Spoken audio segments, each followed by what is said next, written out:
নমস্কার বন্ধুরা, পৌরাণিক অভিধান পরিবারে আপনাদের সকলকে স্বাগত জানাই। আজকে আলোচনার বিষয়বস্তু হচ্ছে শিবরাত্রির ব্রত কথা।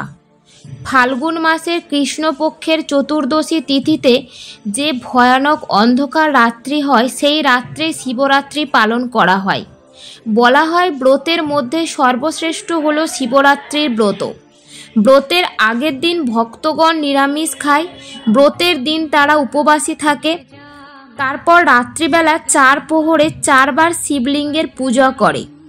বাংলায় প্রচলিত ধারণা অনুযায়ী সাধারণত মেয়েরা ভালো স্বামী পাবার আশায় শিবরাত্রি ব্রত পালন করে। কিন্তু শুধু শিবরাত্রি মেয়েদের জন্যই নয়, ছেলেরাও শিবরাত্রি করতে পারে এবং করেও থাকে। তাছাড়া একজন পুরুষই তো প্রথম শিবরাত্রি পালন করেছিলেন। বলা হয় ওই রাত্রে যে ব্যক্তি উপবাস করে শিবের পুজো করে তার ওপর শিব খুব প্রসন্ন হন।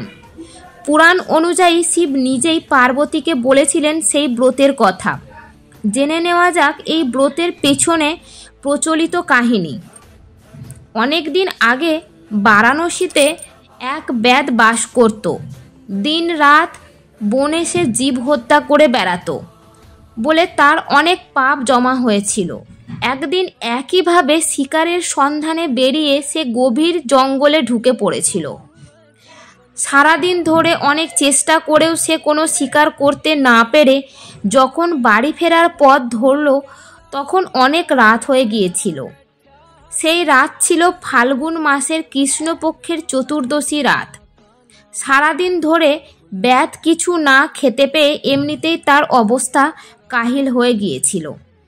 তারপর এত রাত্রে কোথায় যাবে সে?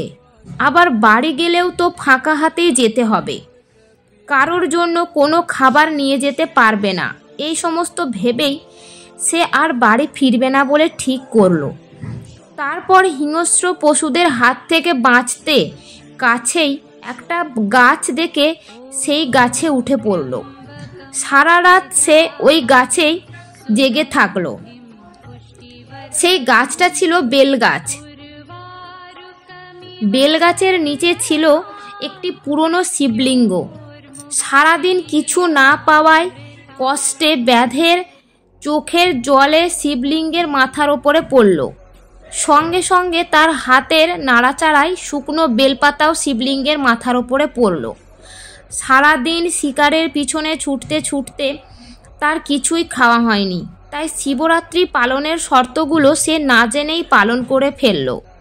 এতে তার অজান্তেই শিবরাত্রি পালন হলো। সকালে বাড়ি ফিরে সে তার বউকে রান্না করতে বলে নদীতে স্নান করতে গেল। ফেরার পথে রাস্তায় একজনের সাথে দেখা হলো। সে ব্যাধের কাছে কিছু খেতে চাইল। তখন ব্যাধ তাকে নিজের বাড়িতে নিয়ে এসে তাকে পেট ভরে খাইয়েও দিল। এতে করে আবারও তার অজান্তেই শিবরাত্রির ব্রত সম্পূর্ণ হলো।